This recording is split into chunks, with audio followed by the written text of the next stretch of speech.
Aduh. Ang karang sa atin.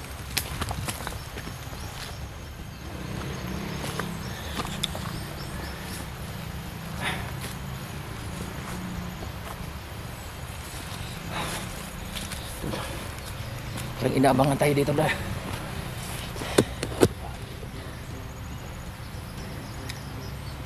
Kailangan talaga mag-iwat mo dito. Dul, may narinig ako sa sakyan, Dol. Mga kasamahan nila yun. Kasamahan nila yun. Sadyang mapanganib ang ginagawa namin mga kaidol sa pagmamasid nila. Tago, Dol. Sakyan, Dol. Pakarami nila, Dol. Oh, nakita ko. Sinasabi siguro ni Commander Asiro na mag-recruit siya ng maraming sakupan niya. Tsaka ni Greg, talagang nagsasanib po sa talagang, Dol.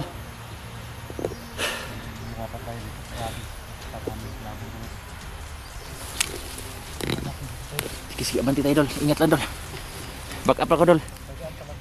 Oo, may daan. Oh. Nakita ko yun kanina.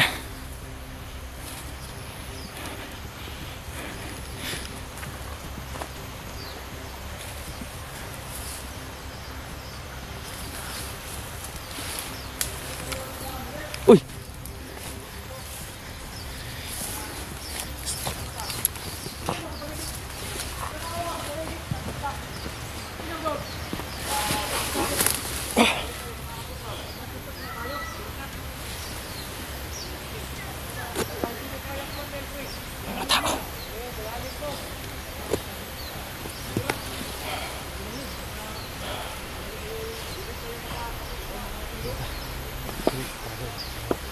Sige.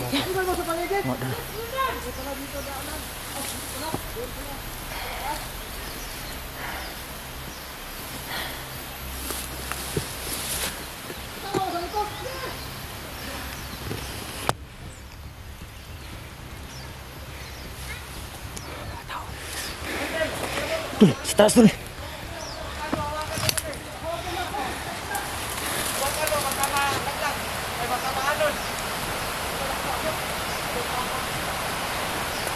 Sapa pa rin.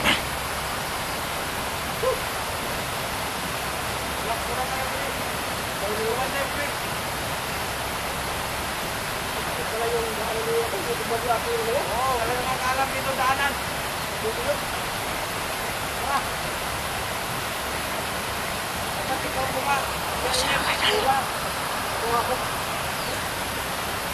Tingnan mo sa paligid ko. Baka masundan tayo.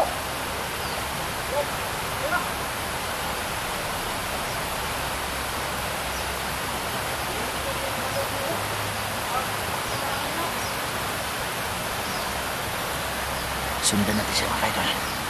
Pupunta daw sila sa ni Commander Asiro yun. Panibagong pinagdalhan niya ni Los.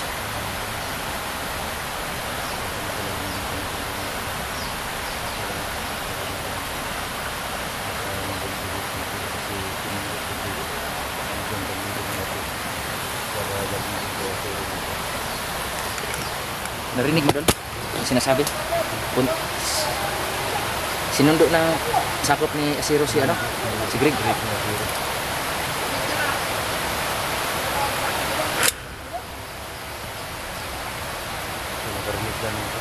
Yan nga.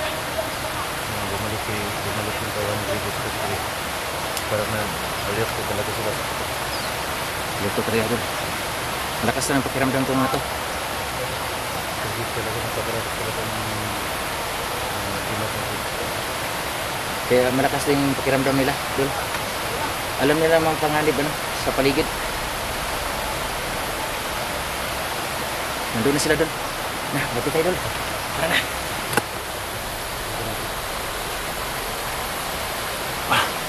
Sige doon, una ka doon. Hindi tayo magkasabay-sabay para mayroon pang mga ano. Baka mayroong nag-antabay sa atin dito. Sige doon, baba doon.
Relax.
Diba?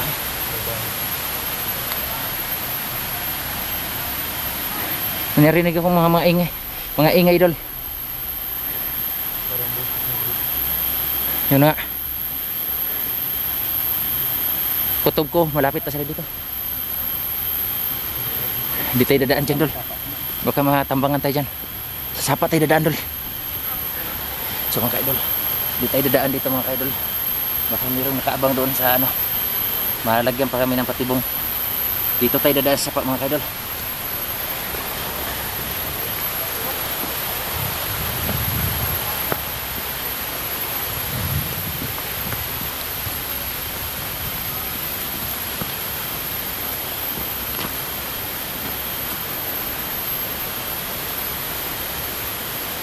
Back up lang ako, dol.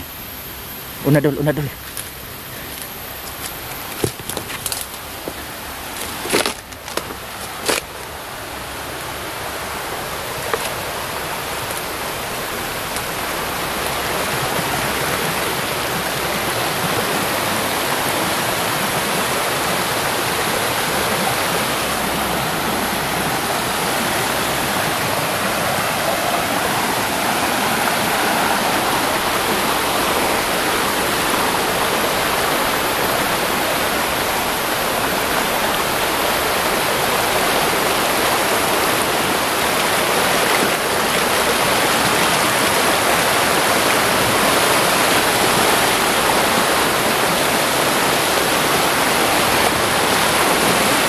Grabe yung sapa ito mga idol. Napakalakas yung ano, agos.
Kamali mga kaidol. Uy, dol.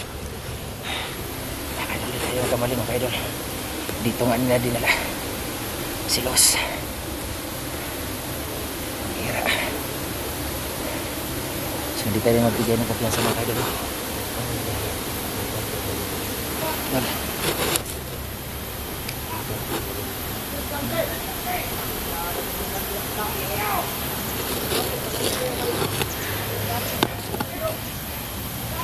Nakatago kami sa malaking bato mga idol. Silipin natin, ilabas ko itong cellphone na ito.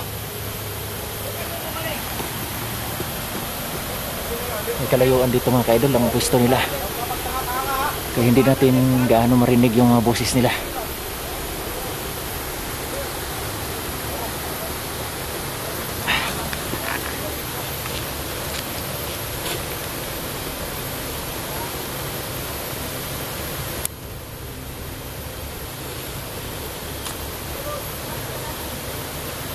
Tingnan nyo sila. Ano mangyari na ngayon? Tingnan nyo.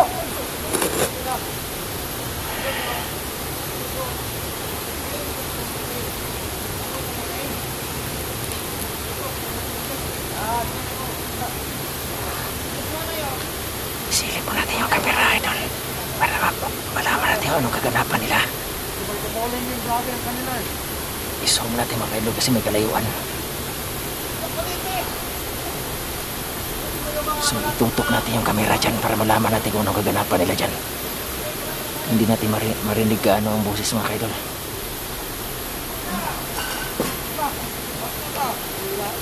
Balik nyo!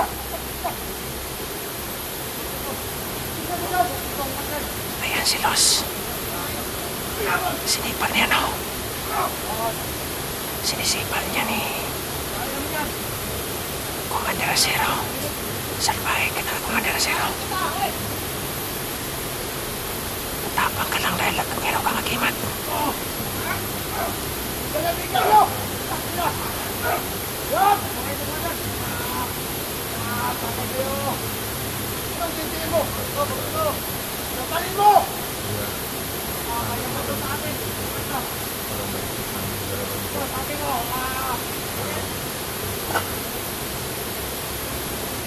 Ito yun mga idol.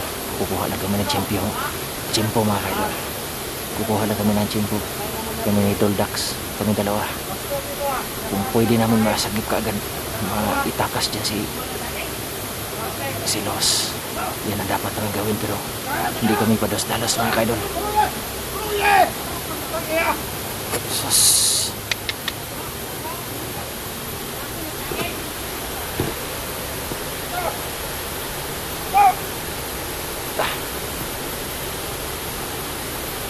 Basta ginagawa mo. Para kang hindi lalaki, Acero. Babae, pinag-anuhan mo ng ginagamitan mo ng lakas mo. Hindi yan dapat yan ginagamit sa babae, kundi ginagamit mo yan sa lalaki. Wala kang sinisino. Nakakahiya ka. Isa rin tong kung lumad pinapatulan pa yung babae niyan para hindi kayo lalaki.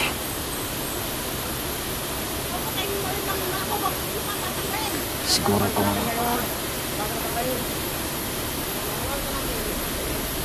kung ano, wala kayong ating-ating mga mahina kayo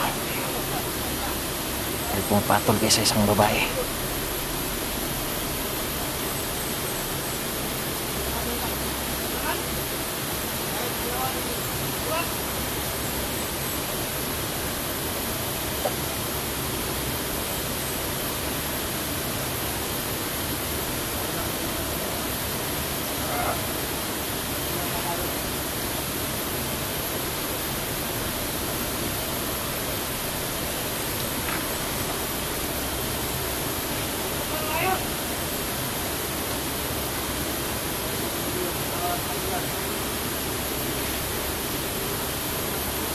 Parang ano, nahiya tong ato. Pinapapanood lang nila si ano, habang kumakain sila, pinapanood lang nila si Luz. Hindi mo lang binigyan ng pagkain.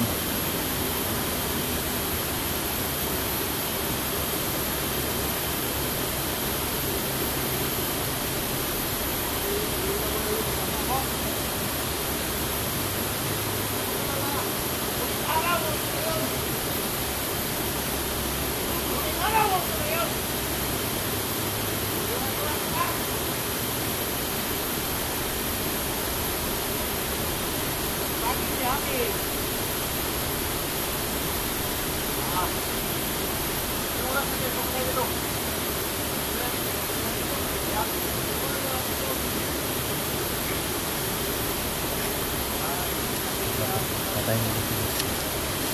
Yan nga doon. Wala mo ng awa doon. Habang kumakain sila, hindi ka lang binigyan kahit isang pirasong sabi. Kumakain kami. Nakakahiya sila doon. Ano, bakit? Ginagamitan ng lakas yung isang babae na walang kalaban-laban.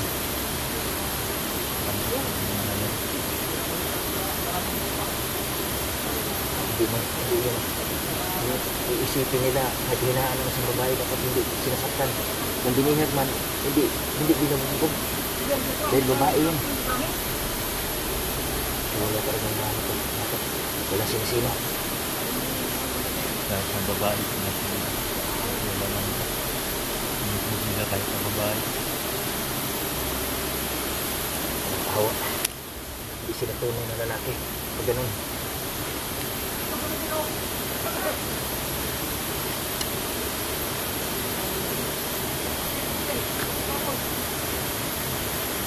Isa rin to. Nang lamon na sila pero yung babae hindi na binibigyan ng pagkain.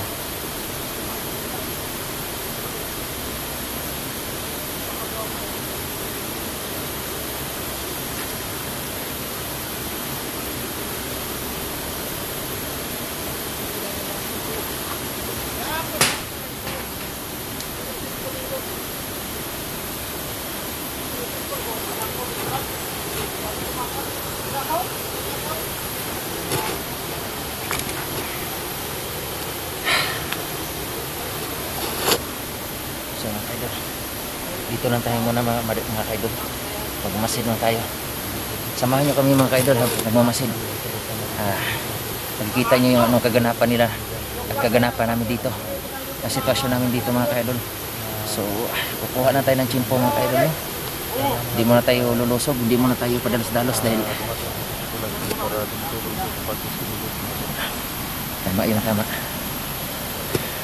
Kailangan makarating na sana dito para makakuha tayo ng mga kaidol, mga karagdagan ng kagamitan dito gaya ng bala mga kaidol. Sana maging matagumpay si Kulas doon sa pagpunta niya doon sa kaibigan niya. Parang 3 na kami dito mga kaidol. Sana rin makahingi siya doon sa mga kasama niya noon na may anting-anting. So panoorin pa natin mga kaidol.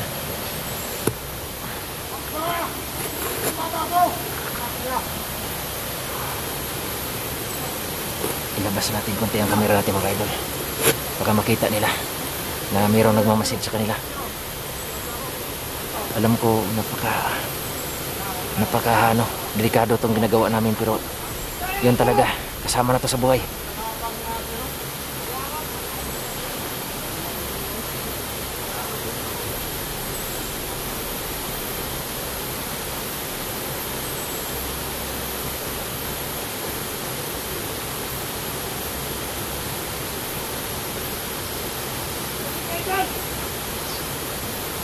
Kayo pakantahan dyan, ha?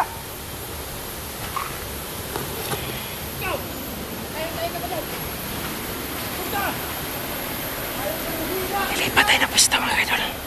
Ilipat tayo na pwesto.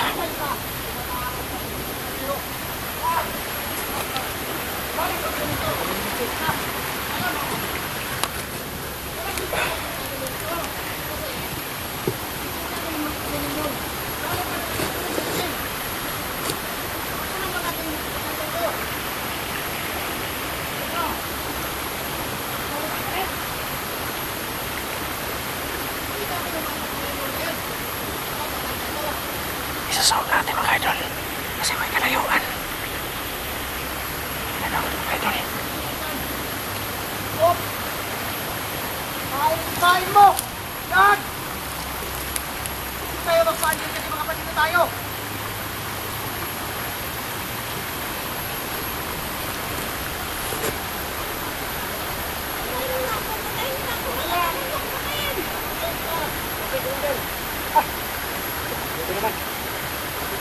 Alamid na!